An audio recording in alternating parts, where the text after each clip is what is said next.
Is that any way for a man to carry on? Do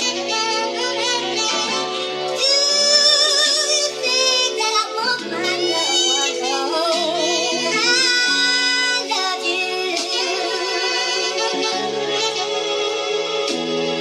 more than you ever know.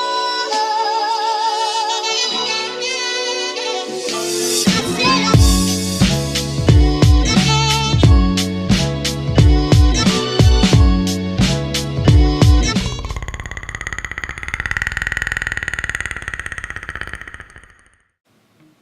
Predator is a 1987 sci-fi horror directed by the once prolific John McTiernan, who has made some of the hallmarks of 80s and 90s movies.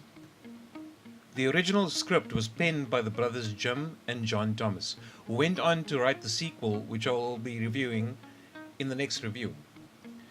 The original title for this particular film was Hunter, which was then changed during the course of production. Predator opens in space, showing a spaceship approach Earth and drop shipping something into the atmosphere. We then cut to a helicopter landing to allow a group of men to disembark, the last of which is Major Dutch Schaefer, played by the now iconic Arnold Schwarzenegger. You know he's a badass because he first lights and drags on a cigar, coolly appearing hard as nails. Dutch is taken to a base of operations to meet with an old acquaintance by the name of CIA agent Dylan, played by Carl Weathers. Their greeting is an exhibition of awesome manliness, turning into a casual arm wrestling display of bulging muscles and a look of crazed glee on Dutch's face.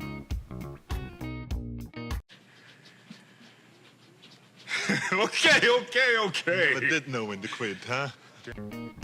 Dutch is then told that he and his team have to rescue an official held by rebel insurgents in the jungle.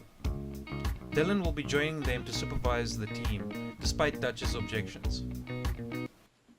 General, my team always works alone. You know that.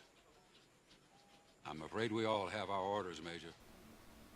The movie then cuts to the team as they are being flown in by helicopter to their drop point. This serves as a callback to war-themed movies such as Apocalypse Now, showing the heroes flying in over an upbeat pop song.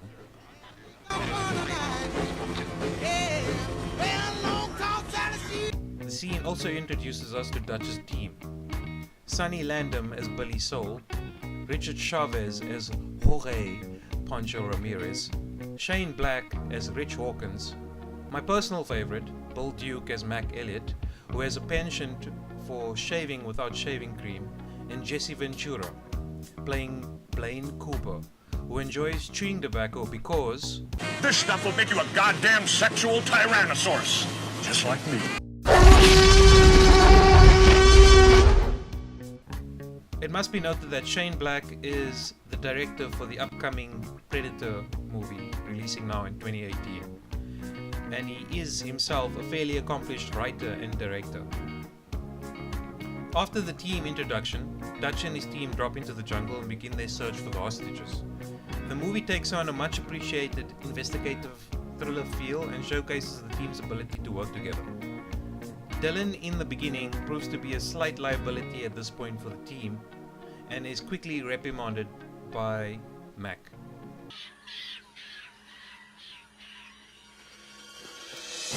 You're ghosting us, motherfucker. I don't care who you are back in the world. You give up position one more time, I'll bleed you. Real quiet. Leave you here. Got that?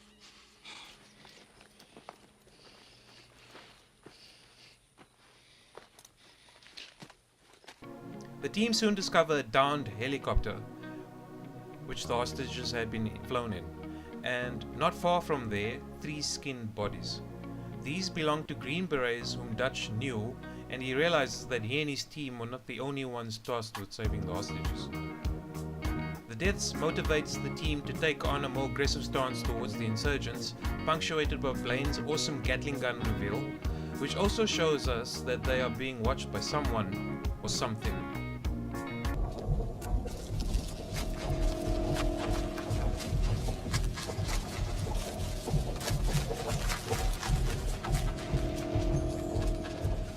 Dutch and his team soon come across the insurgents' camp, and I want to deviate for a moment here to note the momentary tonal shift in the movie. While you will note, especially in this scene, is that the movie has been careful with its scene composition. The camera, much like Dutch's team, flows and gives a clear indication of geography and the location of each character in relation to each other.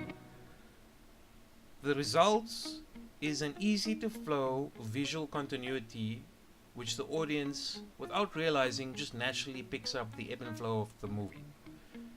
The moment, however, that Dutch watches as a hostage is killed and decides to all out kill the rebels, chaos ensues from the very first explosion, which is then characterized by random scene cuts which completely deviate from the rest of the film before and after the scene. This is because the rebel camp scene was directed by the second unit director and not John McTiernan, which is unfortunate because John McTiernan is known for composing tight, well constructed action scenes.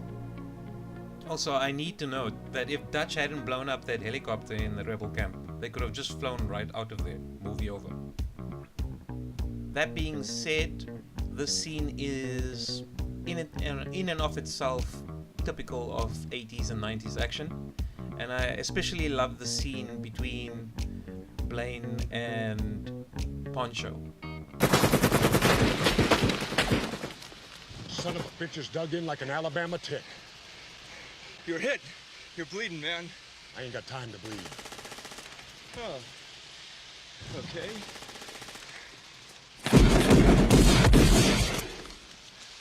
You got time to duck?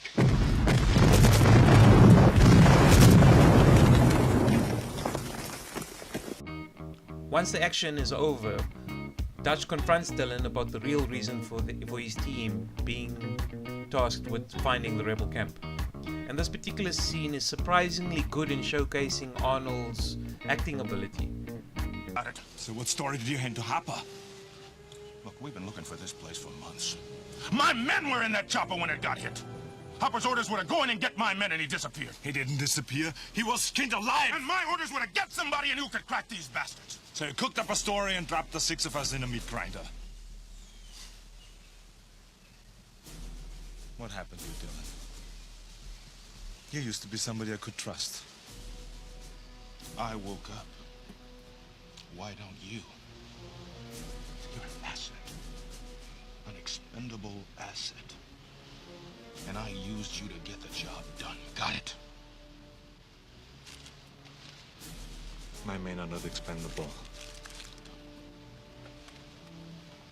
And I don't do this kind of work. The team pack up and ready themselves to trek through a valley. Unfortunately for them, their pickup cannot assist because they feel that the area that they're in is too hot. I say again, had Dutch not blown up that helicopter, they'd have been out of there. Billy senses something before running off to join the rest of the team, and we are then treated to a scene of the Predator reviewing the carnage and picking up a dead scorpion previously killed by Mac.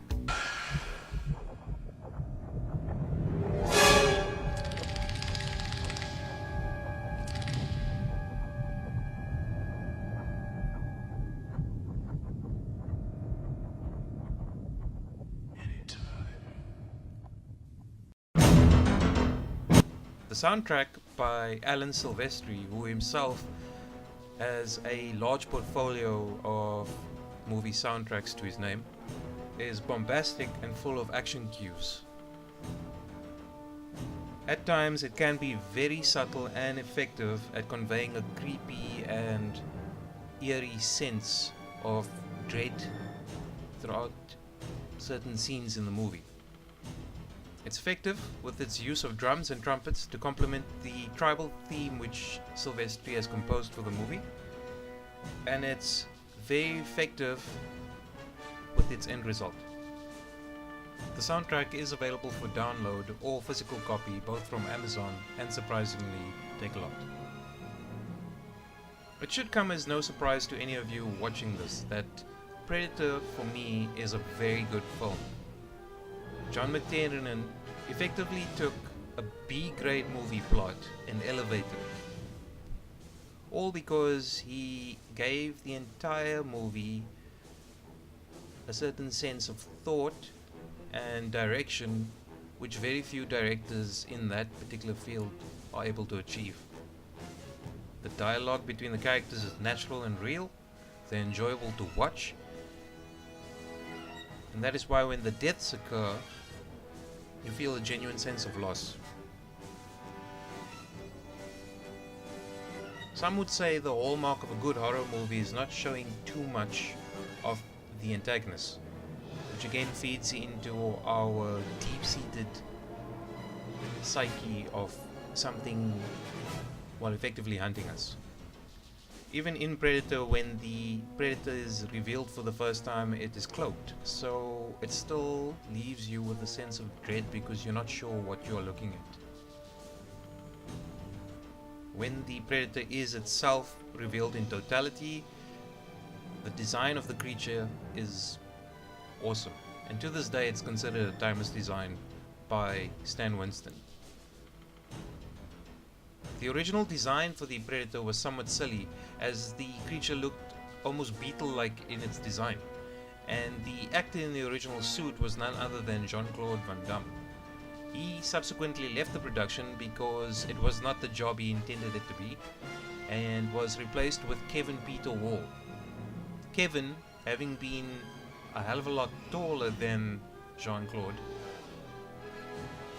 necessitated the redesign in the suit, and John then hired Stan to design the Predator. That's just a bonus fact for you, which I hope you enjoy, although if you watch plenty of these reviews, everyone mentions it. Predator is a must-have in every movie lover's collection. It's timeless, it's awesome. To this day, it's still freaky as hell, and I sincerely look forward to the upcoming release by Shane Black.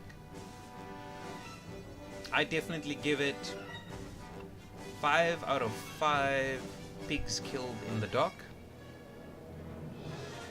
and possibly a xenomorph skull as a trophy.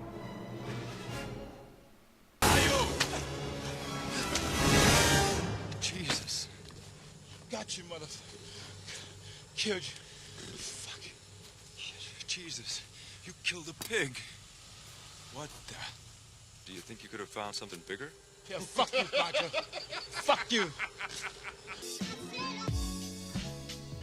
Thank you for watching, and as always, if you enjoyed this review, please give it a like. Be sure to check out my other content and subscribe.